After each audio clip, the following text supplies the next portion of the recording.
Hello and welcome to Running the Table, the podcast where we run through everything on the table in the world of sports. And it's almost over. We have one more game left in The the last. season of college basketball, the final frontier, the national championship. The stage is set, San Diego State and UConn. Tim, Wow. it's been a fun ride, but are you ready to go? Absolutely. Let's run it. But before we do, let's recap how we did in the final four. And you and I both split. I got San Diego State over FAU. Tim, you got UConn over Miami, which means you're still up one more game. 43 I'm and trying to hold 19 for on. you, 42 and 20 for me. And it all comes down to this in both Yeah. our little mini competition and college basketball. Rights to lift the trophy. The rights to lift the trophy indeed. But how did these guys get here? San Diego State defeated FAU 72-71 The in shot. an all-time classic. The shot. Lamont Butler etches himself into college basketball history with a silky smooth step back. Like with the camera angle, he let it go, and It was money. you knew it was going in. Like it was the perfect shot, but that doesn't diminish FAU and what they did in Oh, that man. game. It seemed like they had finally cracked San Diego State's defense. 72 points is the most Yeah. that the Aztecs have given up the entire tournament by a pretty significant margin to any team not named Alabama. And FAU seemed like they were going to get it done, except late in the second half, San Diego State's defense just put a screeching halt to all of that, and they managed to chip away, come back, and they ended up with more points at the end of the day. And that's really all that matters. You choose the right time to get hot and obviously the wrong time to get cold, and they found what they needed to do down the stretch. Big thing for FAU, I think. A big reason why they were able to, put as many points on the board as they did. They found a way to get to the free throw line a lot. They got to the free throw line 21 times and made 16 of them. So obviously a couple of ones they would have liked to have back, but it also helps when they shoot well from three, over 40%, which like you say, a lot of teams do have not found that kind of success against San Diego State.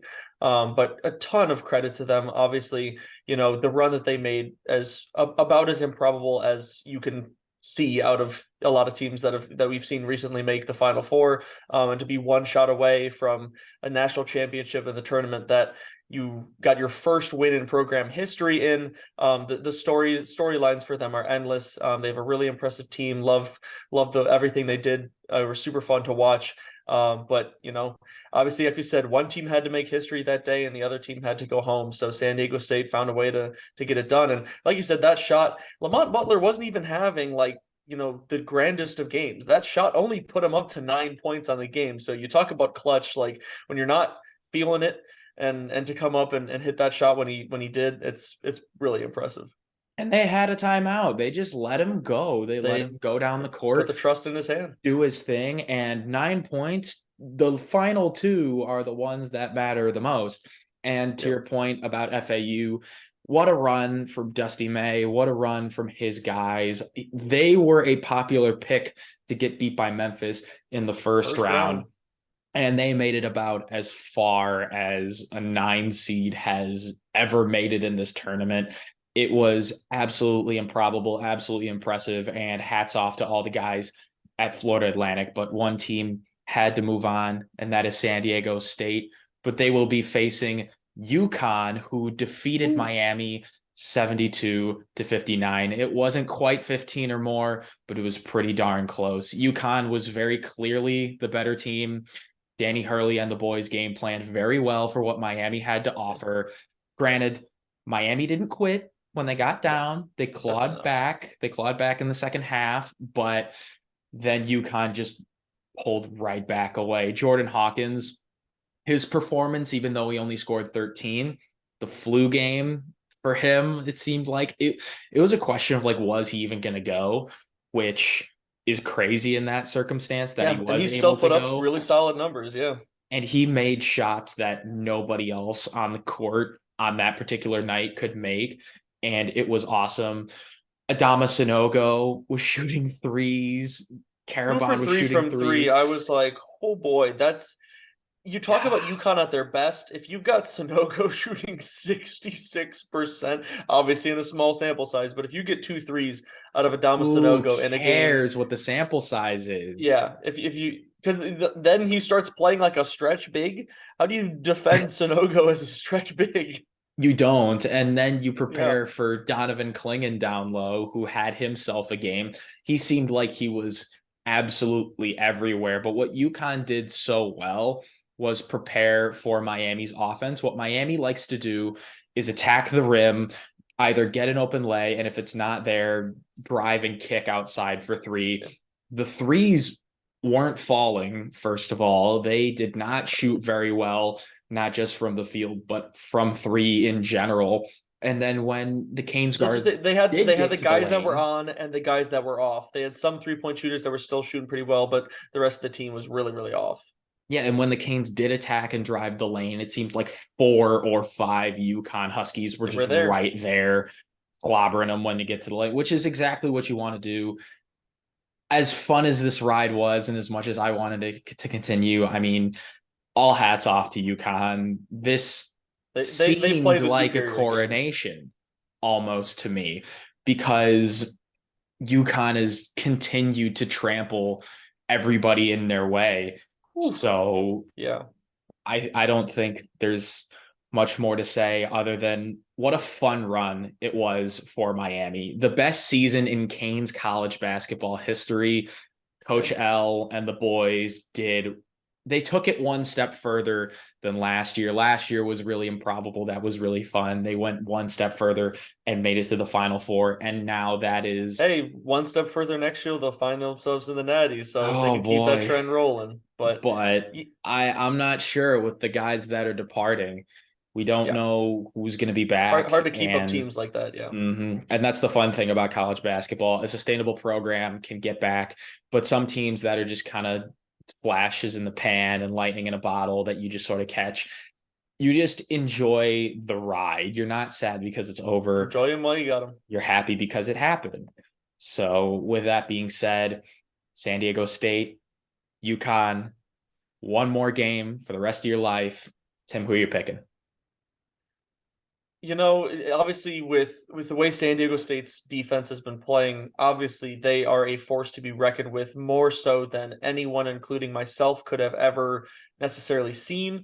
But with the way that they Yeah. play, with the way that they defend, and how they attempt to get out on teams, I'm not sure if they can impose their will on a team as big as UConn. And we both said in last round's predictions, whoever Mm-hmm. we thought came out of this Miami UConn game, we thought had a pretty darn good chance of winning the Natty too. And with the way, if Sonogo can keep playing as well as he has, and you get Hawkins back healthy, and not playing half under the weather, if they can keep up some of that 3-point shooting. I mean, Sonogo shot 9 for 11, 21, 10, 2 blocks on 9 of 11 shooting. If you get a night similar like that, especially with the fact I'm not sure if San Diego State has, similar to what I said about Miami, not sure if they have the size and the amount of guys to be able to throw at Sonogo enough to stop him. I've got the Huskies rolling to another national championship. Yeah, I'm going to keep this short and sweet. I already played my hand. UConn versus Yeah. Miami was a coronation. UConn will be the national champions. There's very little doubt about that. UConn has rolled every team to this point. Nobody has shown any ability to really stop them thus far in this tournament. Yeah, and the scary thing about UConn is that's not even them at their best. Jordan Hawkins had load Yeah. management because of the illness, and if he's healthy, it's scary. And Yeah. they like this UConn team is so well prepared. They're so deep. They have so much talent. Their ceiling's They incredible. they do everything that everybody else does, but seemingly better than they Just a do bit it, better. just a little bit better. And that is going to I make all the difference in the world. Yeah, I think overall I would consider them to have some of the best balance out of any team that we've seen, in this tournament. You talk about the teams that have the crazy offense, like you talk about Miami's offense and their guards. You talk about what Miami sort of misses is that, pretty dominant big man. UConn's got that in Sunogo. UConn defends well enough to, put teams off their game. I mean, they put Miami off their game. Miami's been putting up 80 plus points on dudes, and they were able to put them off their game. So in terms of an all around basketball team, UConn's got it. If I had to describe like college basketball teams, let's get a little interesting here. So if these college basketball teams are a box, right? You have teams that are top heavy and wide that do a lot of things well. Like Miami, they're a very wide team. You have the guards, you have the big man, but there's not really much else other than that. Like FAU, they're a deep team. They can run with anybody. They'll find a way to win. UConn is a team that is both wide and deep. That box is so astronomically large that is a big box. It's a very big box. I don't even know who did that song. Who did the box? Who wrote that? Roddy Ricch. Was that Roddy Ricch? I hesitate to say. Yeah. That's about as enough I can say without getting copyright striked. But hey, UConn's got the big whatever box. They got some really big guys, and they are looking for some very, very big rings coming Monday night. Yeah, whatever you want to say about UConn, they got it. We're pretty unified in that belief, and that's it. Hey, if San Diego State wants to prove me wrong for like the fifth or sixth time, that would be, probably one of their most impressive wins of this tournament. And they beat Alabama. That they did. But that's all we got for this national championship predictions. It's been a fun run all the way through. We'll have one more video coming, the best of the bracket, recapping the tournament, which we're so very much looking forward to. If you haven't caught our other predictions, go watch those, see how those have aged well or poorly. But we have so much else on the channel coming. So if you want more from us, like and subscribe. And until next time, we out.